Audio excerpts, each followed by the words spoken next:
Hey everyone, Zero Eclipse here. I just want to give a disclaimer before I start off the second part to this chapter. Any and all songs that were done in these recordings that I do for you are owned by the original creators and the bands themselves. I do not claim anything but my own voice. Not the music, not the lyrics. Everything is owned by the rightful owners. With that out of the way, I want you to know that all the songs that I do, I pretty much have never sung before, so I'll just be getting a once-time rough over and doing my best for them, because I do have a limited amount of time to do these recordings. So I apologize. But anyways, without further ado, Chapter 5, Part 2, Equestria Human Spirit, Party Time, and the Truth. She nodded and turned the volume of the speakers up and adjusted the lights, so I was in the spotlight of sorts. I then started playing the guitar, filling the building with its music. All the ponies were awestruck by my talent, but were even more struck when I started singing.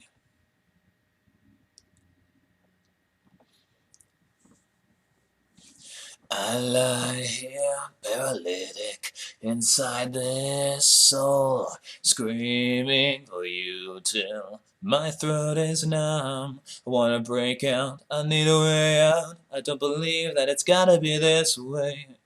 The worst is the waiting, in this womb I'm suffocating. Feel your presence filling up my oxygen. I take you in. I've died, rebirthing now. I wanna live for love, wanna live for you and breathe for the first time now. I come alive, some rebirthing now. Wanna live my life, wanna give you every breath for the first time now. I come alive somehow. Right now. Right now. I lie here, lifeless, in this cocoon, shedding my skin, 'cause I'm ready to. I wanna break out, I found a way out, I don't believe that it's gotta be this way. The worst is the waiting, in this womb I'm suffocating. Feel your presence filling up my lungs, oxygen. I take you in. I've died, rebirthing now. I wanna live for love, wanna live for you and breathe for the first time now. I come alive somehow, birthing now. I wanna live my life, wanna give you every breath for the first time now. I come alive somehow. When I'm gonna live again, tell me when I'm gonna breathe you in. Tell me when I'm gonna feel inside. Tell me when I'm gonna feel alive.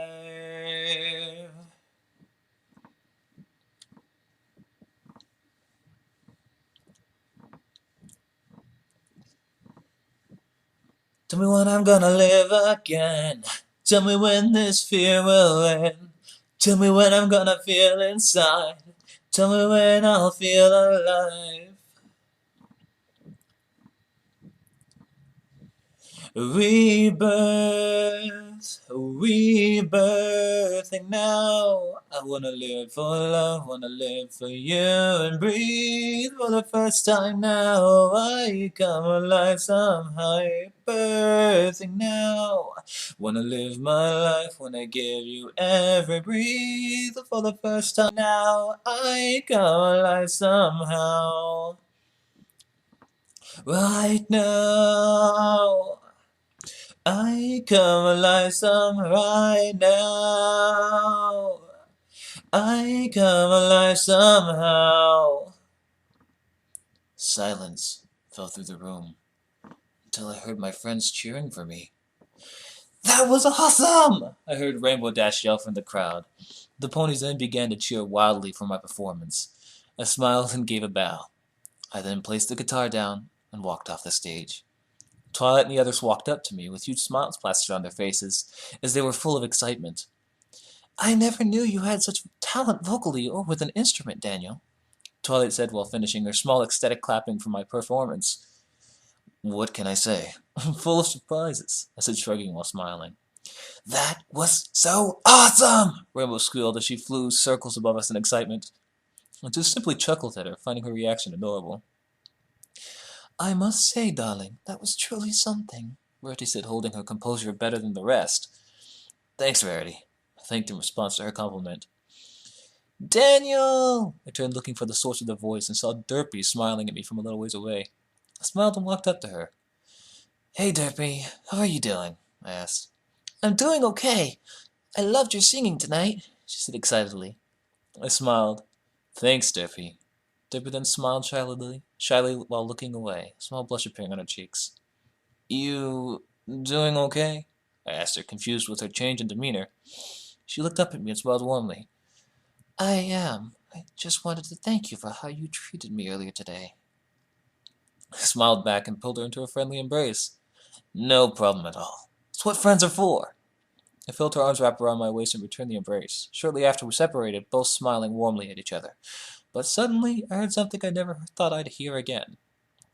"I'm so proud of you, my son." I snapped my head up at the sudden voice I heard. It sounded like...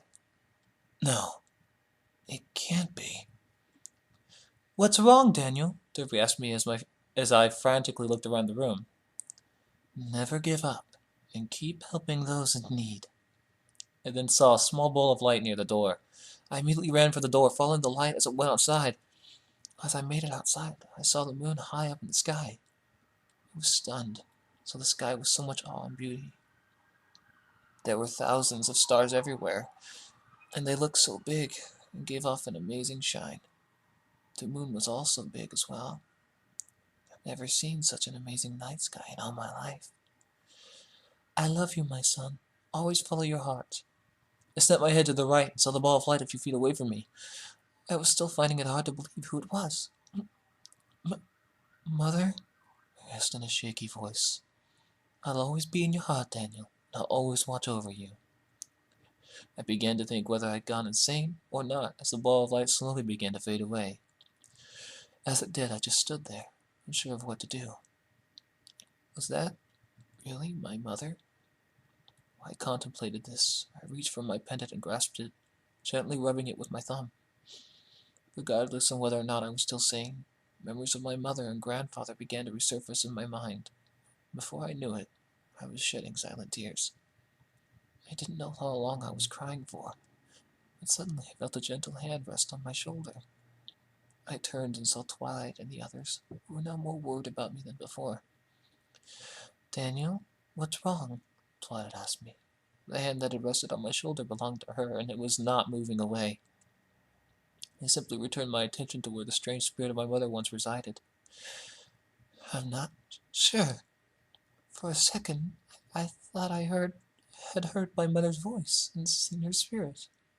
I slowly wiped away the tears that had formed and flowed freely down my face. The memories that experience made resurface just made me a little sad. "I'm fine." As I sat there trying to regain my composure, everybody began to slowly surround me in a giant group hug. I did nothing to stop them and accepted it happily. I was so glad to be able to call them all my friends.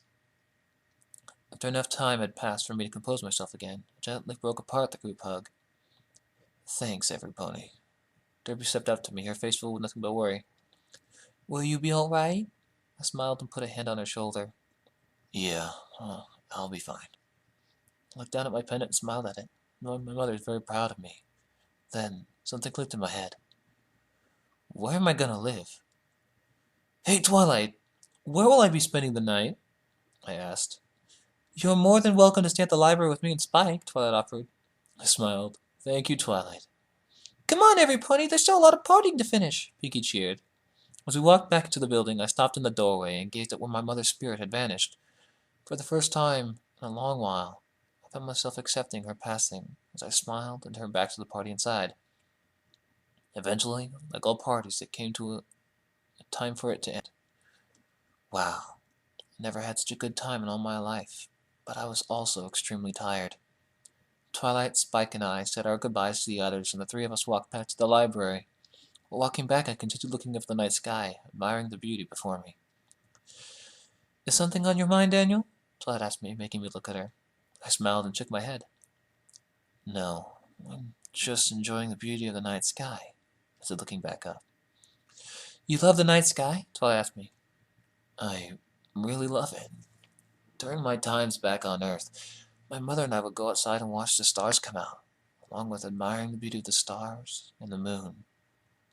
Sadly, from where we lived, it was hard to see anything that spectacular, but this is truly breathtaking.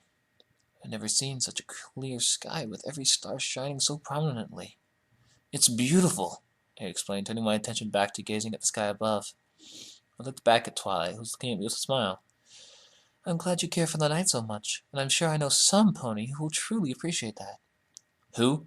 I asked as this mysterious pony spiked my curiosity. Whoever this mysterious pony may be, I know he or she might get along with me very well, since we both enjoy the night a lot. Twilight simply chuckled in response. You'll find out soon enough. I shrugged and rolled my eyes, turning my attention back to the night sky. The three of us eventually made it to the library and entered. You'll have to take the couch tonight, Daniel. I'll work on getting you a bed tomorrow, Twilight said. I nodded. All right, and thank you again for all this, Twilight, then smiled at her. I'm glad to call you a friend. Twilight blushed, but smiled and returned at the praise. Me too, Daniel. We're all glad to have you as a friend. Twilight then walked upstairs with Spike following her. After a short period of time, Twilight then came back down with a pillow and a set of sheets for me to use. Thank you, Twilight, I thanked, grabbing the sheets and pillow, arranging them on the couch. Twilight nodded to me. You're welcome, Daniel. I'll see you in the morning. All right. Night, Twilight. I wished Twilight as we both went to prepare ourselves for the night. Good night, Daniel. As Twilight left, she turned off the lights. I yawned and stretched as I began to get comfortable. I took off my shirt and jacket and folded them up and placed them to the side of the couch. I then took off my shoes and socks, laid them down on the floor, pulled the sheets over me, and shifted till I got warm and comfortable. I slowly closed my eyes and allowed sleep to take hold of me. I was now whole again. I now had it back, the feeling I lost a long time ago. Happiness.